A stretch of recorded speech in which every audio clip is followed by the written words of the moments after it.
বাসর ঘরে বসে আমার বর নাইমের সাথে গল্প করছি। নাইম আমার হাত ধরে বসে আছে, আর ঠিক তখন দরজায় কেউ ঠুক ঠুক করে শব্দ করলো। নাইম উঠে গিয়ে দরজা খুলে দিতেই ঘরে এসে প্রবেশ করলেন আমার শাশুড়ি। তিনি এসেই আমার গলা থেকে সোনার চেনটা এক টানে ছিঁড়ে ফেললেন। তারপর জোর করে হাত থেকে বালা দুটো খুলে নিলেন। বালা খোলার সময় মনে হলো এই বুঝি আমার হাতটা ছিঁড়ে যাচ্ছে। তারপর যে কাণ্ডটা করলেন তা আরো ভয়ঙ্কর। কোনো সাধারণ মানুষ কোনোদিন এমন কাজ করতে পারবে না, কিন্তু আমার শাশুড়ি করলেন। তিনি একটানে আমার কান থেকে ঝুমকো দুটো ছিঁড়ে নিলেন, আর নিলেন নাকফুলটাও। সঙ্গে সঙ্গে আমার কানের লতি থেকে আর নাকের মাংস থেকে দর দর করে রক্ত গড়িয়ে পড়তে লাগলো, আর ব্যথায় আচ্ছন্ন হয়ে উঠল সারা শরীর। আমি ভয়ে শিউরে উঠলাম, গা কেমন কাটা দিয়ে উঠল। মুহূর্তে রক্তে আমার শাড়িখানা ভিজে উঠল, আর বিছানায় বিছানো গোলাপি চাদর সাদা গোলাপ ভিজে লাল টুকটুকে হয়ে উঠল। আমি ভয়ার্ত চোখে আমার শাশুড়ির দিকে তাকালাম। তার ঠোঁটে দুষ্টু হাসি। ওপাশে নাইম কাঠ হয়ে দাঁড়িয়ে আছে, তার শরীরও কেমন থরথর করে কাঁপছে। আমি এবার অসহায়ের মতো হাউমাউ করে কেঁদেই উঠলাম। আমার শাশুড়ি তখন আমায় ধমকে উঠলেন। ধমকে উঠে বললেন, চুপ, একদম চুপ। গলা বাড়াইলে গলাও ছিঁড়া ফেলবো টান মাইরা। আমি চাপা কান্নার গলায় বললাম, আপনি আমার সাথে এমন করছেন কেন? আমার শাশুড়ি তখন বললেন, প্রতিশোধ নিচ্ছি, প্রতিশোধ। তোর বাবা আজহার মাস্টারের সাথে আমার বিয়ে ঠিক ছিল, কিন্তু তোর মা ছলে বলে তাকে নিয়ে পালিয়েছিল। সেই বিয়ে ভাঙার কত কষ্ট ছিল তা আমি কাউরে বুঝাইতে পারবো না। কত অপমান আমার হয়েছিল তাও বোঝাতে পারবো না। আমি দুটো বছর ঘরের ভেতর দম বন্ধ হয়ে পড়েছিলাম, ঘর থেকে বের হতে পারিনি লজ্জায়। আর তখন থেকেই আমি মনে মনে ঠিক করে রেখেছিলাম, এর প্রতিশোধ যতদিন আমি না নিতে পারবো ততদিন আমি শান্তিতে ঘুমাবো না। আজ আমার প্রতিশোধ নেওয়া শুরু হলো। শাশুড়ির কথাগুলো শুনে আমার মাথা কেমন ভন ভন করে ঘুরতে লাগলো। ইনি কী সব কথা বলছেন? আমার মা তো এমন নন, তিনি কখনোই তো এমন নিকৃষ্ট কাজ করতে পারেন না। কান আর নাকের ব্যথা আমায় পাগল বানিয়ে তুলছে। আমি সহ্য করতে না পেরে আবার কাঁদছি, কিন্তু ভয়ে চুপি চুপি কাঁদছি। নাইম এবার তার মাকে আস্তে করে বলল, আম্মা যাও তো, এবার হয়েছে তো। একজন মানুষের সাথে কিভাবে আরেকজন মানুষ এমন হিংস্রতা দেখায়। নাইমের কথা শেষ করতে দেরি হলো, কিন্তু তার গালে তার মায়ের হাতের চড় পড়তে দেরি হলো না। আমার শাশুড়ি তার গালে চড় দিয়ে বললেন, লায়ক হয়ে গেছস তুই, লায়ক হয়ে গেছস। গলা টিপ্পা দমটা বাইর কইরা ফেলবো। আজ থেকে আমার কথার বাইরে যদি কিছু করবি তাহলে জানে মাইরা ফেলাইব।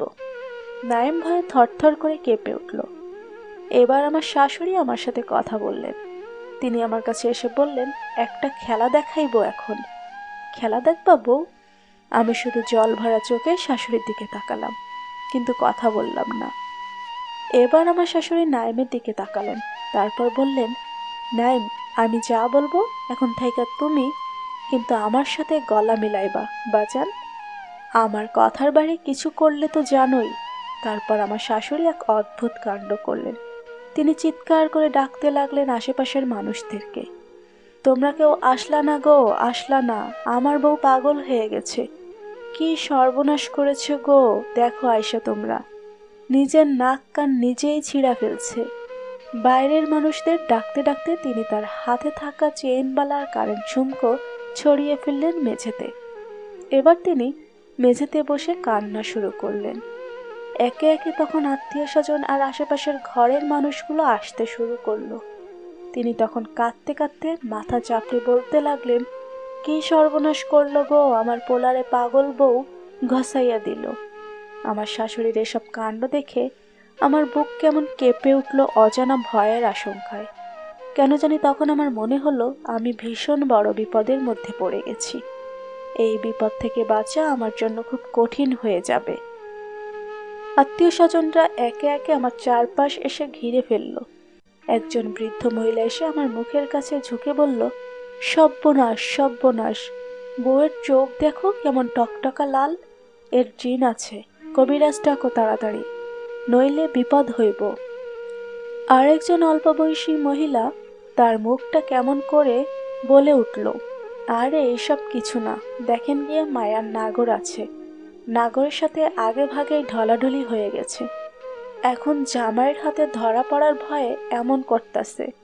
এই কথাটা শুনে আমার মেজাজ সত্যি সত্যি খুব বিগড়ে গেল। আর আমি তখন ওই মহিলার দিকে তাকিয়ে বললাম, মুখ সামলে কথা বলুন বলছি। এই কথা বলতে আমার শাশুড়ি ওখানে উপস্থিত সবাইকে বললেন, সবাই জলদি বাইর হইয়া যান, ঘর তালা দিয়া দেই, নাইলে কখন কি করে পাগলে আল্লাহ জানে। আমার শাশুড়ির কথাই সবাই তাড়াহুড়ো করে ঘর থেকে বের হয়ে গেল। আমার শাশুড়ি তখন নাইমকে বললেন, তুইও বাইর হইয়া যা এখান থাইকা। নাইম যাইতে চাইল না, সে ঠিক দাঁড়িয়ে রইল।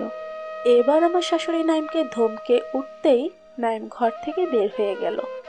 তারপর আমার শাশুড়ি সবার শেষে ঘর থেকে বেরিয়ে বাইরে থেকে দরজায় তালা লাগিয়ে দিলেন। ঘরের ভিতর থেকে আমি চিৎকার করে বললাম, প্লিজ দরজাটা বন্ধ করেন না, আল্লাহর দোহাই দরজাটা বন্ধ করেন না, আমি এখানে একলা ভয়ে দম বন্ধ হয়ে মরে যাব। কিন্তু তিনি আমার অনুনয় শুনলেন না, দরজায় তালা আটকে দিয়ে চলে গেলেন। রাতে কাঁদতে কাঁদতে হঠাৎ করে ঘুমিয়ে গিয়েছিলাম, আর হঠাৎ করে বিছানার পাশে জানালায় ঠুকঠুক শব্দ শুনে ঘুম থেকে উঠলাম প্রচণ্ড ভয় নিয়ে। তারপর রাতে কাঁদতে কাঁদতে হঠাৎ করে ঘুমিয়ে গিয়েছিলাম। তারপর ভাবলাম কি করব আমি, ভয় লাগছিল প্রচণ্ড, যদি জানলার কাছে নতুন ফাঁদ পেতে রাখে আমার শাশুড়ি। তাই জানালা না খুলে জড়সড় হয়ে বসে রইলাম খাটের উপর। এখনো নাক আর কান দুটো প্রচণ্ড ব্যথা করছে, মনে হচ্ছে সেই ব্যথায় আমি পাগল হয়ে যাব। ঠিক এই সময় বাবা মার কথাও খুব মনে পড়ল। আমার বাবাকে আমি যতটুকু চিনি তিনি খুব সৎ এবং সাহসী পুরুষ।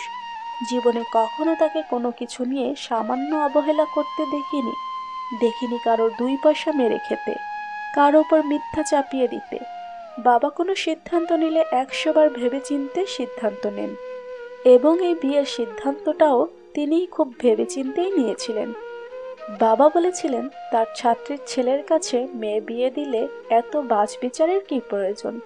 তাছাড়া আমার শাশুড়ি আমার মায়েরও বান্ধবী, স্কুল জীবনে মার সাথে খুব ঘনিষ্ঠ সম্পর্ক ছিল আমার শাশুড়ির। তবে এটা সত্য, আমার মা বাবার সাথে পালিয়ে গিয়েছিলেন এই জন্য যে বাবা স্কুল মাস্টার হলেও তার ধন সম্পদ কিংবা বংশগৌরব অতটা উন্নত ছিল না। কিন্তু আমার নানা তৎকালীন সময়ের এলাকার প্রভাবশালী ব্যক্তিদের একজন ছিলেন, অগাধ ধন সম্পদের মালিকও ছিলেন তিনি। নানা বাবা মার প্রেমের সম্পর্ক মেনে নিতে পারেননি বলে বাবা মা পালিয়েছিলেন, বিয়ে করেছিলেন বন্ধুর বাড়িতে গিয়ে। তারপর ফিরে এলে নানা মেনেও নিয়েছিলেন সেই বিয়ে। আমি এত কিছু জানলে ওই বিষয়টা কেন জানবো না যে আব্বার সাথে আমার শাশুড়ির বিয়ে ঠিক ছিল। জানালায় এখনো শব্দ হচ্ছে, বিরতিহীন, ঠক ঠক ঠক। ভাবলাম জানালাটা একবার খুলেই দেই। আমার কেন জানি মনে হচ্ছে এটা নাইম ছাড়া আর কেউ না। নাইমের প্রতি আমার প্রচণ্ড রাগ আছে, এই রাগটা অন্তত ঝেড়ে নেওয়া যাবে এখন। আর কোনোভাবে এখান থেকে বাড়ি পর্যন্ত যেতে পারলে এদের প্রত্যেকটা নাকে বড়শি দিয়ে ঘুরিয়ে ছাড়বো। মনে প্রচণ্ড সাহস নিয়ে জানালা খুলতেই দেখি সারা শরীরে চাদর আবৃত কেউ দাঁড়িয়ে আছে। দেখে আমার হৃৎপিণ্ড কেমন কেঁপে উঠল। এই গরমের সময় আবার চাদর পরে আসবে কে? এক নতুন ষড়যন্ত্র না তো? আমি তড়িঘড়ি করে জানালাটা লাগিয়ে দিতে চাইতেই চাদরের ভেতর থেকে একটা হাত বাড়িয়ে এসে খপ করে আমার হাতটা ধরে ফেলল। ভয়ে আমি চিৎকার করতে গিয়েও চিৎকার করতে পারলাম না, শুধু বড় বড় চোখে তাকালাম। আর তখন দেখি চাদরের ভেতর থেকে নাইমের মুখটা বেরিয়ে আসছে। আমি তখন শব্দ করেই বলে উঠলাম, হাতটা ছাড়ুন, হাত ধরেছেন কেন? নাইম ফিসফিস করে বলল, আস্তে, কেউ দেখে ফেললে সর্বনাশ হয়ে যাবে। কি দেখলে সর্বনাশ হয়ে যাবে? তোমার সাথে কথা বলতেছি এইটা। আম্মা জানে আমি এখন ঘুমিয়ে গেছি। কিছুক্ষণ আগে মিছামিছি নাক ডেকে প্রমাণ করেছি যে আমি এখন ঘুমে বিভোর। আমি ঘুমিয়ে গেছি এটা প্রমাণ হবার পর আম্মাও ঘুমিয়ে গেছে। আমি আসার সময় দেখে এসেছি আম্মা নাক ডেকে ঘুমাচ্ছে। আমার ঘেন্না হচ্ছিল ওর প্রতি। আমি ভাবতেও পারছিলাম না একটা ছেলে কি করে এমন কাপুরুষ হয়? আমি তখন রাগের গলায় বললাম, আপনার মতন এমন কাপুরুষ আমি জীবনেও দেখি নাই। আপনি আমার হাত ছাড়ুন, যান এখান থেকে, নাইলে আপনার মুখের উপর আমি বমি করে দিব। আমি একটানে নাইমের হাত থেকে হাতটা ছাড়িয়ে নিলাম। নাইম তখন কাচুমুচু করে বলল, প্লিজ তুমি আমায় ভুল বুঝো না, আমি আম্মাকে ম্যানেজ করে ফেলবো 1-2 দিনের ভেতর। আম্মা কোনো কারণে তোমাদের উপর রাগ, সেই রাগ থাকবে না দেখো। আমি ওর কথা শুনে জানালার কপাটটা ঠাস করে লাগিয়ে দিতে চাইলাম, কিন্তু এর আগে ঘরের দরজা খুলে ঘরের ভিতর ঢুকে গেল আমার শাশুড়ি, তার সাথে আরো একজন কম বয়সী মেয়ে। আমার শাশুড়ি এসে আমার চুল টেনে ধরে বললেন, কার সাথে পীড়িত করস হারামজাদে? আমি আগেই সন্দেহ করছিলাম তোরে, ছি ছি ছি বলে আমার মুখের উপর তিনি একদলা থুথু ছিটিয়ে দিলেন। আমি তখন চিৎকার করে বললাম, আপনি এমন অসভ্যতামি করছেন কেন আমার সাথে? আমি আপনার ছেলের সাথে কথা বলছিলাম, নিজের স্বামীর সাথে কথা বলাও কি অপরাধ? আমার শাশুড়ি তখন বললেন, তুই বললেই হইল আমার ছেলের সাথে কথা বলছস? আমার ছেলে ঘরে ঘুমাচ্ছে। আমি তখন আঙ্গুল দিয়ে দেখিয়ে বললাম, ওই দেখুন, জানলার বাইরে দেখুন আপনার ছেলে দাঁড়িয়ে আছে। কিন্তু আমার শাশুড়ি যখন তাকালেন তখন দেখা গেল নাইম আর ওখানে নেই। আমার শাশুড়ি তখন রাগে অগ্নিশর্মা হয়ে আমার গালে ক্রমাগত চড় বসিয়ে দিতে শুরু করলেন, আর ওই মেয়েটি বাড়ির সকলকে ডেকে তুলতে লাগলো এই বলে যে, আপনারা উঠেন, সবাই ঘুম থেকে উঠেন, উঠে দেখেন নতুন বউ তার প্রেমিকের সাথে দেখা করতে গিয়ে খালাম্মার হাতে ধরা খাইছে। চলবে,